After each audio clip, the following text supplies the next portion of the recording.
เป็น primary เป็น primary แต่ถ้าหากมันทำเกินขึ้นย้อนต่อมใต้สมองสั่งลงมาเขาเรียกว่าเป็น secondary เรียกว่า secondary cause primary cause สาเหตุต้นสาเหตุที่มาแต่ว่าอันนี้เป็นตัวแสดงหมดนะบางครั้งก็บริเวณมาจากต่อมใต้สมองบางครั้งก็มาจากฮิปโปทาลามัสสาเหตุก็คือรังสารฮอร์โมน TRH ร้ายก็ดังนั้นน้องเห็นเขาเป็นเต3เต4ไฮเปอร์ไทรอยด์น้องรู้สึกเข้าคิดเล่นไปของเด้อที่เล่นถ้าหากเต3เต4สูงแต่เตเอสฮะต่ำหมายความว่าเป็นน้ำตัวเลยแต่ถ้าหากเต3เต4สูง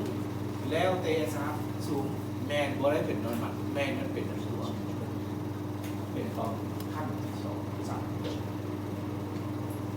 คือไว้ว่ามันเป็นคำไม่มาที่เฮียนตัวไหนนะพูดที่ตัวไหนเขาได้กินไหมมาแล้วเมื่อเตเอสฮะสูงแมนบอกมันแมนตัวเครื่องสั่งออกมาก็กวนอีกเตอาทีเอฮัสขั้นมาทีเอฮัสสูงแล้วเจ้าสิไปกลัวความง่ายนี่อะไรที่ไปกลัว2ตัวนี้ก็กลัวอยู่เถอะหรือว่าต้นเหตุมันมาหรือว่าเนาะหรือว่า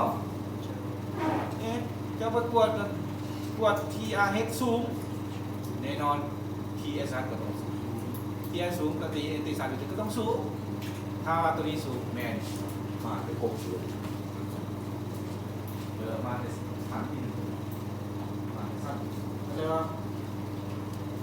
นี่โมเมนต์มาสิเบิ่งยามใดก็เบิ่งตีหยอดมันถูกไหมผิดไหมอันนั้นเป็นเรื่องของผมสำคัญเข้าใจว่าแต่สมมติว่าน้องปวดเต3เต4ตันเอง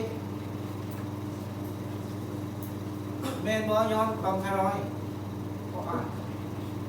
แต่ก็เบิ่งสมมติว่าเต3เต4ตันน้องเห็นว่าเตเอสฮะตันหมายว่าอย่างไรเป็นมาเลยเพราะตัวเทอมโพซันตัวรุ่นเขาเนี่ยเขาจะว่าเป็นอย่างฮีโปไทรอยด์เป็นฮีโปแล้วเป็นยังไงคนตุ้ยคนใจตีซ่า